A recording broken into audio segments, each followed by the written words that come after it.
Jangan ke mana-mana. Akan kembali selepas Hadiah akan kembali selepas ini. berkati Indonesia.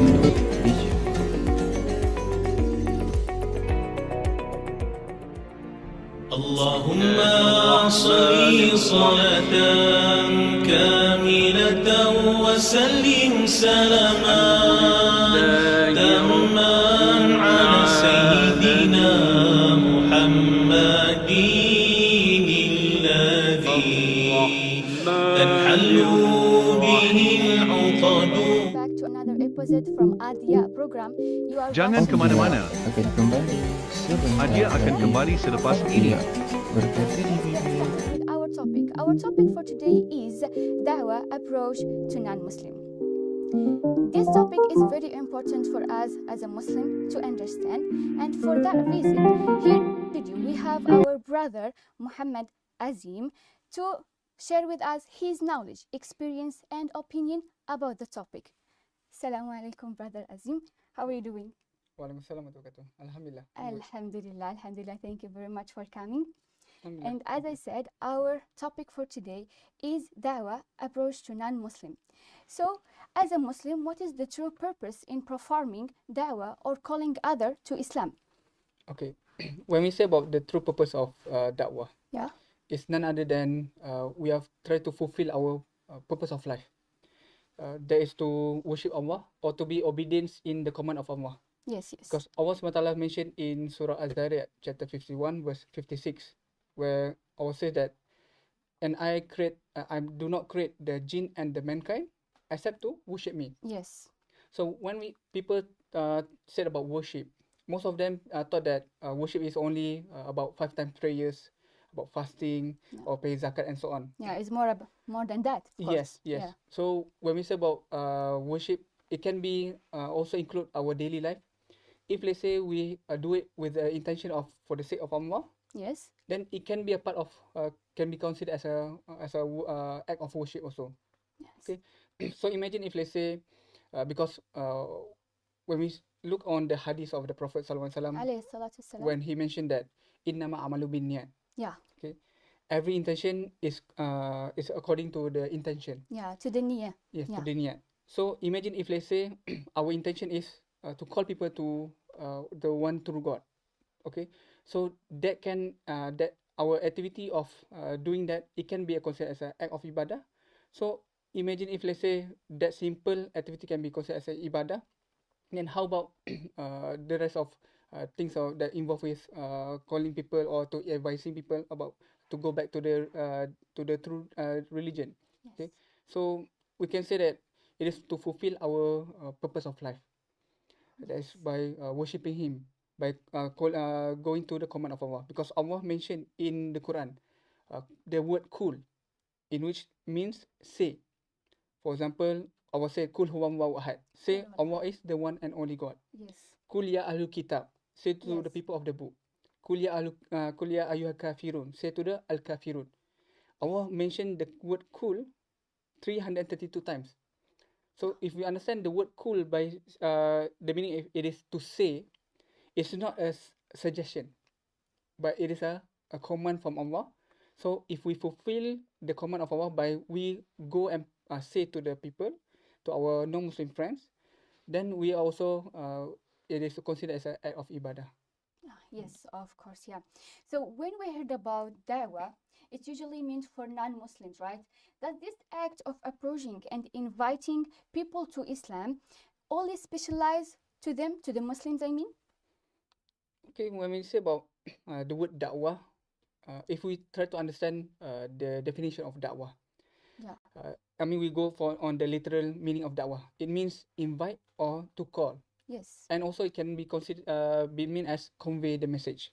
Okay, but if we look on the perspective of invite or calling people, we can simply understand that it is an act where we call people who are outside of any situation or at outside of the place. Okay, like for example, a simple example is, for example, if let's say I ask you, okay, Yeah. Sister Ahlam, come to inside the studio and watch this talk show. Yes. When I ask you that come enter to this studio, what will be your response? For me, I will not like accept immediately. Yeah. Yes. Because why? Because I mean, first you will feel awkward because why? You will Yeah. say, brother, I'm already in the studio. Yeah. Then why do you invite me in the studio again? Oh, I see. So meaning that when we say about calling people, it means that we are calling people who are outside of the deen, Yes. okay, to enter the religion. Yeah. Okay, so it is an act of or if we look on that perspective. But if let's say we look on another perspective, that is by the mean of convey, then convey it can be to both. We can convey a good meanings to or we convey the true message to the Muslim brothers, okay, and also to the non-Muslim brothers, okay. Because why? Because there are some scholars say that uh, convey, or we say the word dawah, it is an act of shifting the ummah from one situation to another So another. situation. And maybe much better situation. Yes. Yes. So it can be also applicable to the Muslim also. But Yeah. since the program for today is we are focusing on the non-Muslim, Yeah. so whenever we talk about da'wah, so it is for the non-Muslim. So for this is not specialized for Muslims alone, right? Yes. Yeah, of course. So the term da'wah, as you mentioned, is calling other to Islam. Based on that, what is the importance of approaching non-Muslim to follow the path of Islam? One of the important things of we do da'wah to the non-Muslim is none other than it is for us to save ourselves. Yeah. Because most of people thought that when we do da'wah is we are saving our saving the person. But actually when we do da'wah is we are saving ourselves. Yes. Yeah. Because Allah SWT mentioned in Surah Al-Araf, chapter number 17, verse number 7, where Allah SWT says, if you do good, you're doing good for yourself. For yourself first. You are Yes. helping yourself first. Yes, you are helping for Yeah. yourself. Dia If you do akan good, kembali it means that you sebentar are lagi. doing good for yourself. Dia Because berkata everything di is coming bibir, back to us. tersentuh di Whatever we jiwa. give, we take also. Yes, it will Yeah. come back to us. Yes, of course. Yeah. That's why if you look in the story of, in the Quran, there's one profound story about the story of Sabat, where there's a group of Jewish, they go against the command of Allah, and there's a group of another group, they do da'wah to the group who go against the command of Allah. Yes. And what happened is, there's another group, questioning the group who do da'wah to them. They said, they asked, why do you do da'wah to them? Just let it be. Yeah. And the They are free. response, yeah, they are free to do. Oh, yeah. And the Alright. response of the group who do da'wah, Allah recorded in Surah Al-Araf, chapter number 7, verse 164, where they say that we do it because we don't want to be accountable when we face Allah in the hereafter. Yes, of course. So Of as course. like you say, everything is goes back to us. Yeah. So if we want to we don't want to be accountable during the hereafter, then make sure we do da'wah Good here. things. Yeah. Yeah. Yeah. Thanks. Thank you very much. So based on verse from Surah Fussilat, number 33, said, and who is fairer in speech than he who could to Allah and acts rightly and says, I am a Muslim. Does this verse mean the da'wah approach is the highest and the best deeds in Islam? My simple answer will be yes. Of course. Of course, because Yeah. why? Because Allah SWT because the Prophet Sallallahu Alaihi Wasallam says that when we say about faith, a faith they have 70 branches or 60 branches, and the highest of it is calling people to Allah SWT, and the lowest is to take away anything that is that give harm on the path. That is the lowest. So when we are calling people to the going back to Allah SWT, to believe Yes. in Allah SWT back, so it is an act of the best good Yeah, deeds. because this also will help the people, right? Yes. Making someone else like convert to Islam, it will make their lives like happy, more correct. That benefits the person and also the person who call him to invite to convert to the Islam, right? Yes. Yes. So my last question for this part is: does the act of dawah is a part of the Prophet sallallahu alaihi wasallam sunnahs, like was mentioned in the verse 108? Surah Yusuf says, "O Prophet, this is my way. I invite to Allah with insight, and I and those who follow me. Glory to be Allah, and I am not one of the polytheists." Okay. If we understand on that verse, for example, we look on the tafsir of the Quran by Imam Al-Shawkani rahimahullah in tafsir Fathul Qadir, he mentioned that this verse also can be mean that that Allah says that, oh Muhammad, say to the polities that this is my way, this is my invitation to you, and this is my way, and this is my Yes. sunnah. So from there, we can understand that it is a sunnah that we need to follow. So anyone who claim as a Muslim, they need to follow that sunnah, because that verse continue by saying that I and those who follow Follow me. me. Yes, yes. Yeah. Yeah, subhanallah. So, brother, was the first part in our episode today.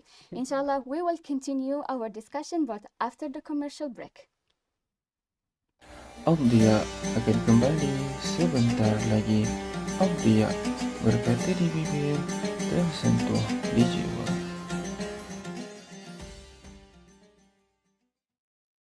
اللهم صل صلاة كاملة وسلم سلاما تاما على سيدنا محمد الذي تنحل به العقد وتنفرج به الكرب وتقضى به الحوائج وتنال به الرغائب وحسن الخواتيم ويستسقى الغمام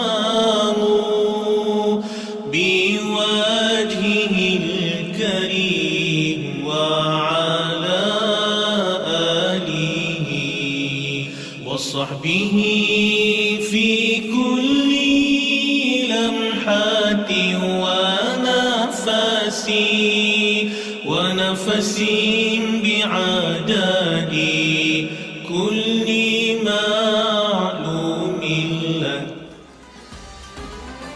Jangan lupa untuk ikuti rapat perkembangan Audia dan IIUMTV di semua media sosial, iaitu Facebook, Twitter, Instagram, YouTube, Spotify, dan LinkedIn. Audia kini kembali. Audia berkata di bibir, tersentuh di jiwa. Welcome back, and you are watching Dhiya program, and our topic today is Dawah approach to non-Muslim, and our guest for today is Brother Muhammad Azim, Assistant Manager of a Dawah Department, multiracial reverted Muslim. So we will continue in the second part. It is so fast, right? So my first question will be, Allah subhanahu wa ta'ala said in Surah An-Nahl, verse 125, invite all to the way of your Lord with wisdom and advice, and kind advice, and only debate with them in the best manner. Surely your Lord alone knows best who has strayed from his way and who is rightly guided. Based on your opinion, how to interpret the wisdom, hikmah, and kind advice, maw'idah hasana, in the act of da'wah to non-Muslim? Okay. When we say about hikmah, it's not just about speaking gently or speak slowly or be nice to them. Okay, because sometimes when we say about hikmah, it also consists of we say that it must have an appropriate choice of word, okay, to an appropriate person at an appropriate time, and we say that it is according to the appropriate amount of message, and also it is according to the situation itself.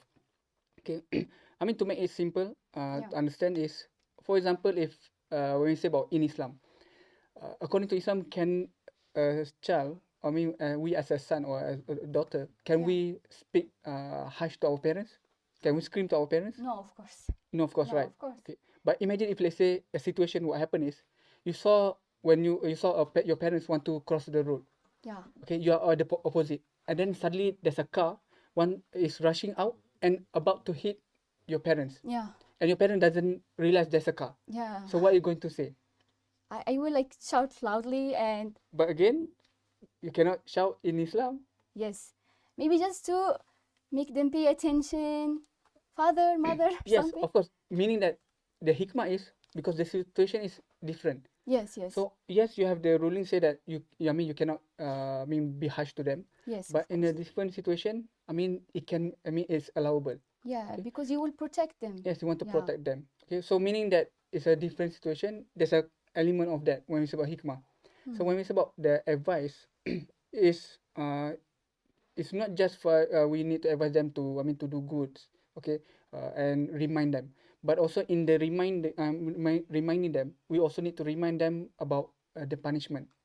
Okay, Yeah. what going to happen if let's say they go against the commandment of God and so on, Yes, of course. because that will make them realize that their their true purpose here is not to to fulfill their wills or Yeah. whims and desire, but it's more of to fulfill the to go to realize that their will is to fulfill what God commanded them to do. Yeah. The purpose actually is higher. Yes. Yeah.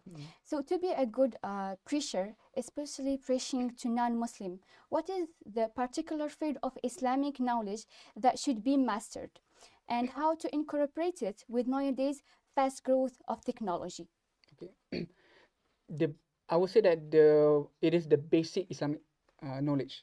The basic. In it is we said about the Tauhid, the oneness of Allah, Yes. the 6 article of faith, okay, Yes. about the Quran, specific on the tafsir.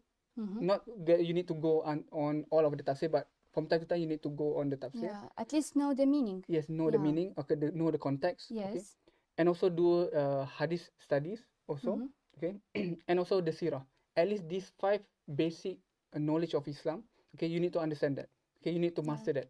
Okay, not comparative religion or about knowledge about science and other things. No. Because why? Because we are saying about Islamic studies, about Islamic knowledge, Yes. not about other things. I'm not saying that comparative religion is not needed.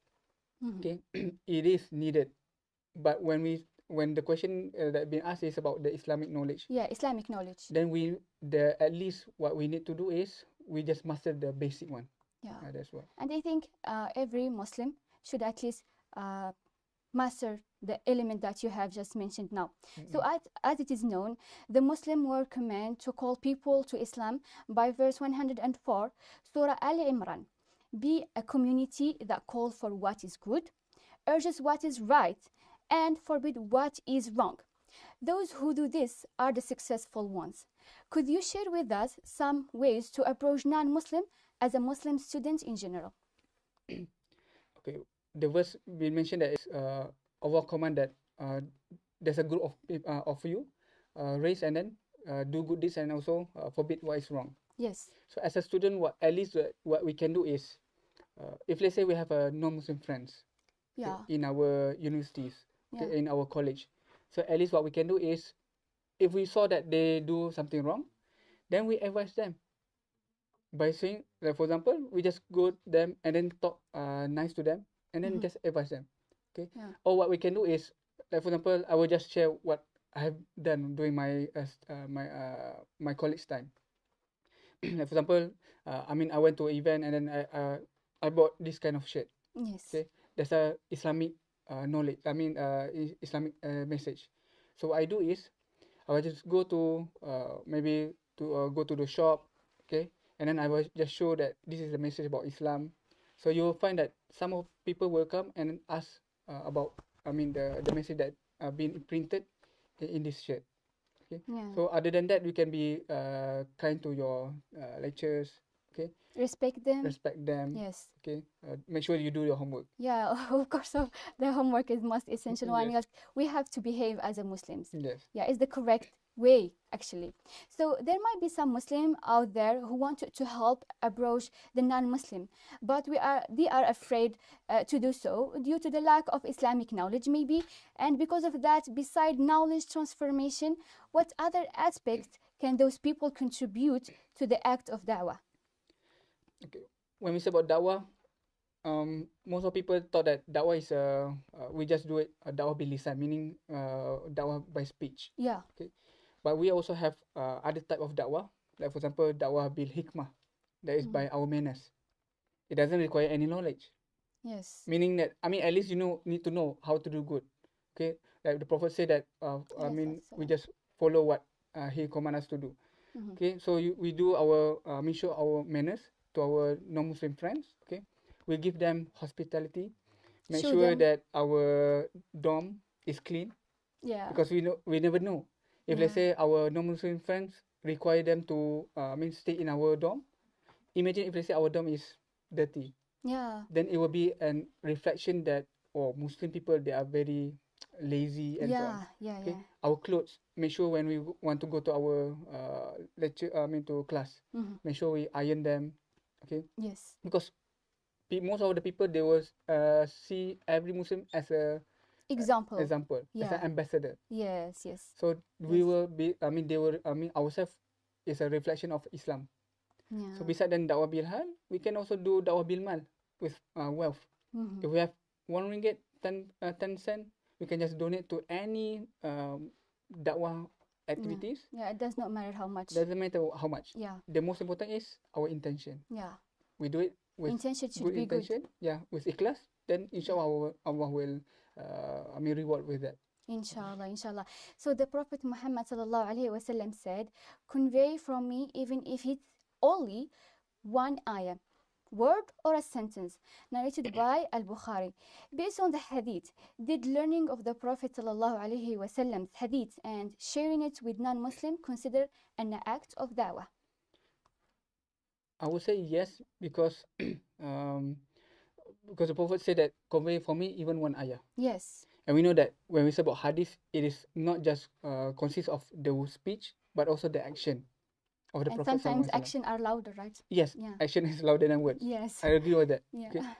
That's why if you look on when we want to share about the hadith, we must understand that make sure that we share the authentic hadith. Okay? Because why the Prophet said that telling lies about him is not the same as telling lies about other people. So anyone who tell lies Yes. about me continuously, then let him know that his place is on the hellfire. So meaning that whenever we want to share about the hadith of the Prophet, make sure it is authentic. Mhm. And it is more better Yes. if we also give with them what is the context of the hadith. Because we don't want many more people to misunderstand about the Prophet. Yeah. Because the word Especially already, in our time. yes, the word already misunderstood about the Prophet. Then we make sure that we don't create more problem on that. Yes, true. That was my last question for this part. We will continue our discussion, sure, but after the commercial break. Jangan ke mana-mana. Adia akan kembali selepas ini.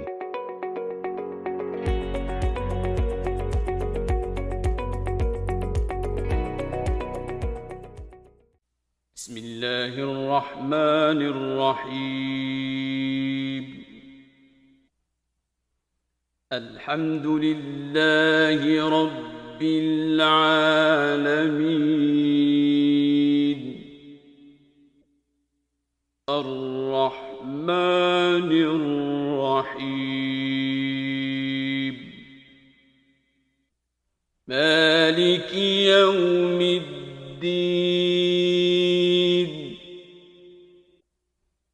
إياك نعبد وإياك نستعين اهدنا الصراط المستقيم صراط الذين أنعمت عليهم غير المغضوب عليهم ولا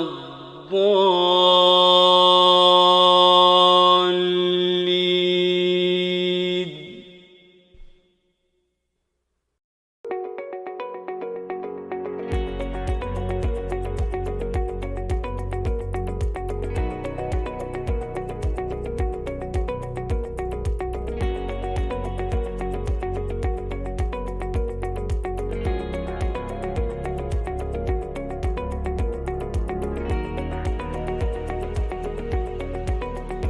Adia berkata di bibir, tersentuh di jiwa. welcome back. And as a reminder, you are watching a Dhiya program, and our topic for today is Dawah, approach to non-Muslim, and our special guest is Brother Azim. So, Brother Azim, talking about the particular profession in MRM that is related to Dawah to non-Muslim, can you share some of your experience while approaching, helping, and seeing them convert to Islam as a motivation for us? Okay. I would like to share one story that we encountered at this is a Chinese uncle by the name of Uncle Lim. Uncle Lim. He's a homeless. So we met him in one of our weekly street dawah, okay, in 2019.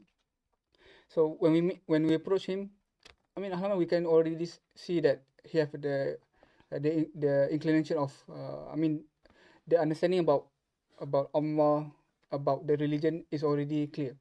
And alhamdulillah, we just have a few discussion, and alhamdulillah, he become Muslim. But the thing that I would like to that what make his story is inspired me is it's not about the he's become Muslim. Yeah. But whenever the first day that he become Muslim, immediately he go and invite people to embrace Islam. Go and call to do da'wah. Yeah, that is very nice. Yes. Yeah. And Reading. he's already spread the da'wah, okay, to the people around him. Yeah. And within a week, what happened is we found out that he come to us again because we do it the da'wah weekly street da'wah. Okay. Okay, and he come back to us and then say that okay, this is one of his friend, also a homeless, and he wanted to become Muslim. That is very nice. Alhamdulillah. And he have done many good things. Good job on da'wah, conveying to his homeless friends. But what happened is even during the early of 2020, when COVID strike, Allah test him that he was been there's a disease of inside his heart. So what happened is he need to be warded in the hospital for almost 2 weeks. And what interesting is inside the hospital also he do da'wah. He do da'wah. Subhanallah. He doesn't stop doing da'wah. Yeah. Although his knowledge, I would say that because when he was in the hospital, he just started to learn to recite Al-Fatiha. Yeah, the basics. The basic. Yeah. So you guys imagine if let's say us, we know how to recite the Al-Fatiha. Yeah. We know how to recite, pray. how to pray. Yes. We know at least the basic of the Yeah. pillar and the article of faith. Yes, of course. And if let's say we don't do da'wah, it's a big question for us. Yeah, if someone who just convert to Islam is doing da'wah and we Muslims were not, that is, yeah. Yes, yes. So we don't stop. We don't judge people because of their look. Okay. Yeah. The most important thing is we just do da'wah, and we just do our best. Whatever Allah want to reward us is depend on Him. Yeah, of course. Our task is just to convey the message. Yes, of course, of course. And inshallah, anyone who spread the da'wah should have a good intention, inshallah. Yeah, yes. So during your work of da'wah and calling others to Islam, what are the biggest challenges that you faced when preaching the non-Muslim, and what kind of support is needed by them when they just joined Islam? I would say that the biggest challenge that I have encountered throughout my experience in da'wah, I would say it is the intention. The intention of the person. My intention. Or your intention. Not the alright. intention of the person who embrace Islam. Yes. Okay. First of all, it will be my intention. Because why? Because there's one hadith that the Prophet said that during the judgment day, there will be 3 group of people. They will enter hellfire because of their intention. They have their wrong intention. Yeah. And among of these 3, who are they? The martyr. Those people who claim that they fight for the deen of Allah. But their intention is not good. Their intention is not good. Yes. I will say that you are a liar, kazab. Yeah. Okay. Second is those people who teach people about the religion, about the Quran. Yes. So we are doing da'wah, we are spreading about the Quran, the verse of the Quran. Yeah. And the same thing, I will say that he's a liar because they do it because they want people to call them as someone who have knowledgeable about the deen. Yeah. Someone who fast and so on. And the third group is those people who involved with charity. Mm. And these people, I mean those people who do charity, I will say that you do it not because of me, but because of you want people to call you as someone who are generous and so on. So if we understand on this hadith, it's related to the intention. So imagine we are doing da'wah for many years, and then we hope that okay, with the da'wah that we have done, we can enter paradise. But imagine if let's say during the hereafter, we end up to become among of those people, Yeah. and your intention will be tested more when someone embraces Islam.